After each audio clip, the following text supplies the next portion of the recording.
যে সময়ে আল্লাহ দোয়া করলে দোয়া করতে পারে। আর এই সময়টা সম্পর্কে অধিকাংশ নিজেরা কথা না এটা রমজান শরীফের মাসে শুক্রবার দিন ইফতারের সময়। এই জন্য আমি আমার জীবনে অনেক দেখেছি রমজান মাসে শুক্রবার দিন নামাজ পড়ে দিন আসলে বসবেন এখান থেকে উঠবেন না। আমরা এই দোয়া কবুলের সময়টা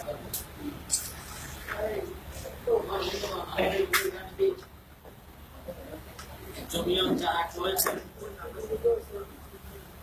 আজকে আমাদের মৌলানা আব্দুল ইসলাম সাহেব বলেছেন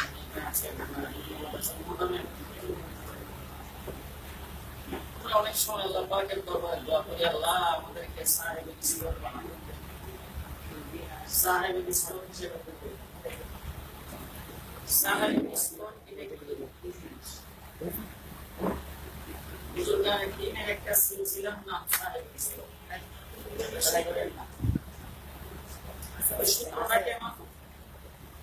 সূত্রটা এই জন্য যে ওই সূত্রের সাথে যদি আমি এইটা রাখতে পারি তাইলে আল্লাহ তাআলা আমাকে ওই লাইনে ওই সিলসিলার সাথে মাওলানা শেখ জাকারিয়া রাহমাতুল্লাহ আলাইহি তার একজন বড়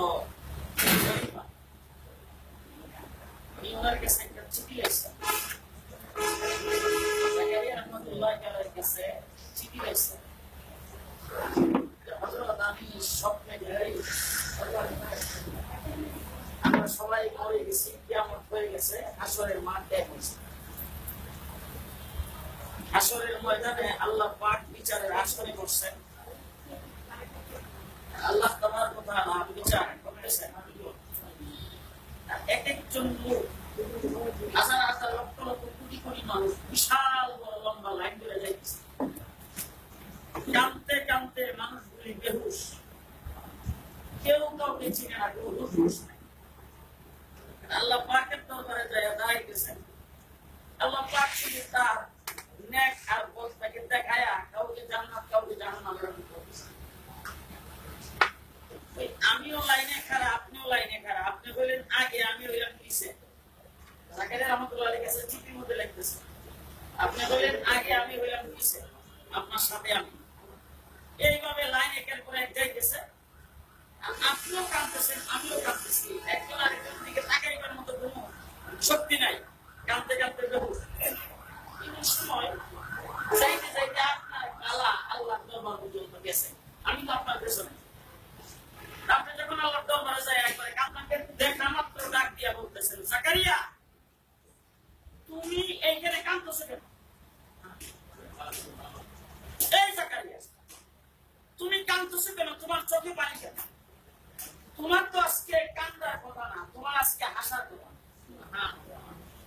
আজীবন তুমি দুনিয়াতে চোখের পানি ফেলায় কান্দে আসছো, এখন তুমি এখানে আইসা আমার দরবারে হিসাব দিতে আইসা হাসরের মাঠে এসে কান্দবা, সেটা হইতে পারে না। আজকে তোমার হাসার সময়, যাও আমি তোমাকে মাফ করে দিলাম, জান্নাতের দিকে চলে যাও। এই কথা বলছেন কাকে? জাকারিয়া রাহমাতুল্লাহ আলাইহি। ওই মুরিদে লিখতেছে যে হুজুর এর পরের ফালাটাই আমার। আপনাকে যখন বলছে জান্নাতের দিকে চলে যাও, আপনি যখন কদম দিছেন এমন সময় তো আমি যাই হাজির।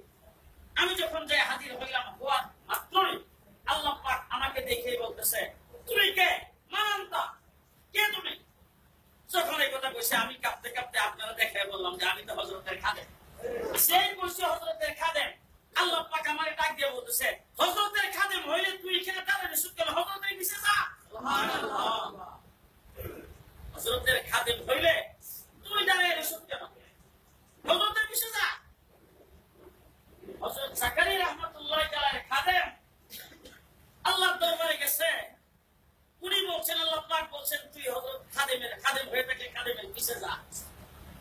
আমার বন্ধুগণ, আমরা আজকে হযরত মুহাম্মদ সাহেব, আমার এখানে যে মানুষগুলি যারা এখানে বসে আছেন আমার আশেপাশে, সকলকে আপনারা চিনেন। বাংলাদেশের সবচাইতে বড় মুফাসসির কোরআন, ওদেরকে জিজ্ঞেস করে আমি আমারটা বলি, কোরআন হাদিসের কথা কম বলি, তানবীর কথা বেশি বলি, নদরীর কথা বেশি বলি, কথা কয় আমাদের ব্রাহ্মণবাড়িয়ার মুফতি নুরুল্লাহ সাউদ রাহমাতুল্লাহ আলাইহি বলেন, আমার ফতোয়াই ভুল হয় না, খুব গর্বের সাথে বলছেন। ঘটনা হইল উনি বলতেন যে আমি জিন্দা কিতাব দিয়া ফতোয়া দেই, মুর্দা কিতাব দিয়া ফতোয়া দেই না।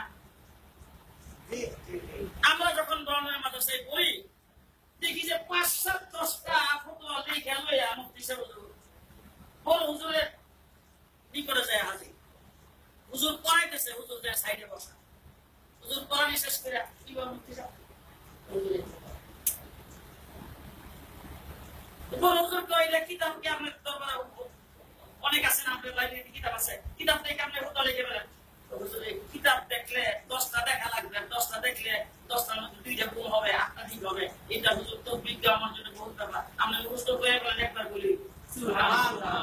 হযরত বল হুজুর রাহমাতুল্লাহ আলাইহি কইতেলেন মুফতি সাহেব লিখতেন, আবার হুজুর কইয়া তারপর বলতেন ইমুক কিতাবের ইমুক পৃষ্ঠা ইমুক বাপ ইমুক অধ্যায় এগুলি দিয়ে গেলে মুফতি সাহেব লিখে যাওয়ার সময় বলতেন হুজুর আপনি যে কিতাবের হাওয়া দিছেন, হুজুর এই হাওয়া আপনি যেটা দিছেন এটা ঠিক আছে, কিতাব দেখলেই কাজ লাগবে, ওই কিতাব দেখার কোনো দরকার নাই। হুজুর বলতেন আমি চিন্তা কিতাব দেখে ফতোয়া দেই। এই জন্য আমার ভাইরা হুজুর জ্ঞানের দিন হযরত শেখ মাহমুদুল হাসান দেওবন্দি রাহমাতুল্লাহ আলাইহি এই জগতে আমাদের হুজুর জ্ঞান দিন এখানে বসা আছেন, ওনারা জানবে আমরা আজকে আলিয়া বলেন, সরকারি বলেন, কওমি বলেন, সমস্ত মাদ্রাসায় যারা পড়তেছি তাদের সকলের সনদের পুরা মাহমুদুল হাসান দেওবন্দি। আনার গাছের নিচে কাসেম নানতুবি রাহমাতুল্লাহ আলাইহি মাদ্রাসা প্রতিষ্ঠা করেছেন, উস্তাদ মোল্লা মাহমুদ তার কাছে আলিফ বা তা সা সবক দিয়েছেন। সেই মাহমুদুল হাসান দেওবন্দির ছাত্র হুসাইন আহমদ মাদানী, দেওবন্দির ছাত্র আশরাফ আলী থানভী, দেওবন্দির ছাত্র মুফতি কামাইতুল্লাহ, দেওবন্দির ছাত্র উবাইদুল্লাহ সিন্ধি, দেওবন্দির ছাত্র আনোয়ার শাহ কাশ্মীরি, যে আনোয়ার শাহ কাশ্মীরি ৪৫,০০০ ছাত্রকে বুখারী পড়াইছে। হযরত হুসাইন আহমদ মাদানী ৭০,০০০ ছাত্রকে বুখারী পড়াইছে। সেই আনোয়ার শাহ কাশ্মীরি রাহমাতুল্লাহ আলাইহির ছাত্র আমাদের বাংলাদেশের শাইখুল হাদিস আল্লামা আজিজুল হক সাহেব ৫২,০০০ ছাত্রকে বুখারী পড়াইছে। হুসাইন আহমদ মাদানীর ছাত্র হযরত মাওলানা নুরউদ্দিন গহরপুরী রাহমাতুল্লাহ আলাইহি ৩৫,০০০ ছাত্রকে বুখারী শরীফ পড়াইছে। সেই আনোয়ার শাহ কাশ্মীরি রাহমাতুল্লাহ আলাইহির ছাত্র হলেন মুফতি কামাইতুল্লাহ, মুফতি হেদায়েতুল্লাহ সাহেব। হেদায়েতুল্লাহ সাহেবের ছাত্র হলেন আমাদের মুফতি বুদ্দুল আলী রাহমাতুল্লাহ আলাইহি। হেদায়েতুল্লাহ সাহেবের ছাত্র আমাদের হযরত মাওলানা মুফতি বুদ্দুল আলী রাহমাতুল্লাহ আলাইহি, যিনি বুখারী শরীফের আরবি ভাষায় মুতরজমা করেছেন। আমার বন্ধু বলে এই জন্য আমরা যারা এখানে আছি, জমিয়তুল উলামা ইসলাম গঠন করেছেন মাহমুদুল হাসান দেওবন্দি, সর্বপ্রথম সভাপতি হযরত মাওলানা মুফতি কামাইতুল্লাহ। এইভাবে আস্তে আস্তে আজকে শাইখে ইমাম বাড়ি আমাদের সভাপতি, শাইখে ইমাম বাড়ি হযরত মদনী রাহমাতুল্লাহ আলাইহি খাস ছাত্র, খাস চাকরি, খাস খলিফা। এরপর আমাদের প্রধান উপদেষ্টা আল্লামা আহমদ শফি, তিনি আল্লামা আহমদ শফি সাহেবের হুসাইন আহমদ মাদানীর খাস ছাত্র, খাস খলিফা। এরপর আসেন আল্লামা নূর হোসেন কাসেমী, দাওয়াত বারাকাতুহ আমাদের সেক্রেটারি, তিনি হলেন হযরত মাওলানা মাহমুদুল হাসান গঙ্গোহী খলিফা। মাহমুদুল হাসান গঙ্গোহী জাকারিয়া রাহমাতুল্লাহ আলাইহির খলিফা, জাকারিয়া রাহমাতুল্লাহ আলাইহি খলিল আহমদ সাহারানপুরীর খলিফা, খলিল আহমদ সাহারানপুরী রশিদ আহমদ গঙ্গোহী রাহমাতুল্লাহ আলাইহির খলিফা। আমরা এই সিলসিলার সাথে থাকতে চাই হুজুর গানের দিনের সাথে। আপনারা সবাই রাজি আছেন? এই জন্য আমার ভাইরা খালি আসি করে বলে হইব না, কিছু কাজ করা লাগবে। যদি কাজ করা লাগে তাই আমি চাবো আমাদের ভাই সাথী থাকে, আমি এটাই তো কথা। আপনাদের সরাইল থেকে যারা এখানে যেখানে থেকে আসছেন, অনেক লোকজনে আসতো আমার যতদূর জানা, বৃষ্টি বাদলের কারণে এমন একটা সময় বৃষ্টি হয়েছে যখন লোকজন ঘর থেকে বের হবে, তো এই কারণে অনেকে আসতে পারে নাই।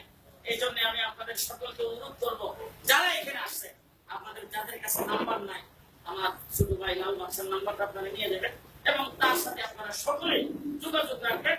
এবং আজকে এই সরাইলে আমাদের এই যে মারুফ সাহেব, ইয়াস সাবি সাহেব, তারপরে সাবিরি সাহেব, আর এই যে শাহিন বেকারি ইয়ারে পাইলাম, আর যে লাইব্রেরি, তারপর এই যে গুলি পাইছে সরাইলে আপনারা যারা আছেন, বিশেষ করে হিসাবে খাওয়া দাওয়া হয়েছে সম্ভব আছে একটু বলছে।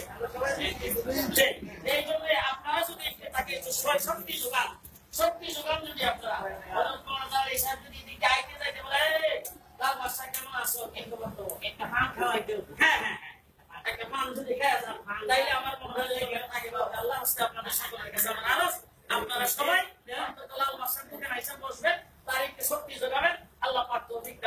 আমার বন্ধুরা, আমি এখন অনুরোধ করবো হযরত মুহাম্মদ সাল্লাল্লাহু আলাইহি ওয়াসাল্লাম একটু হাতটা উঠাই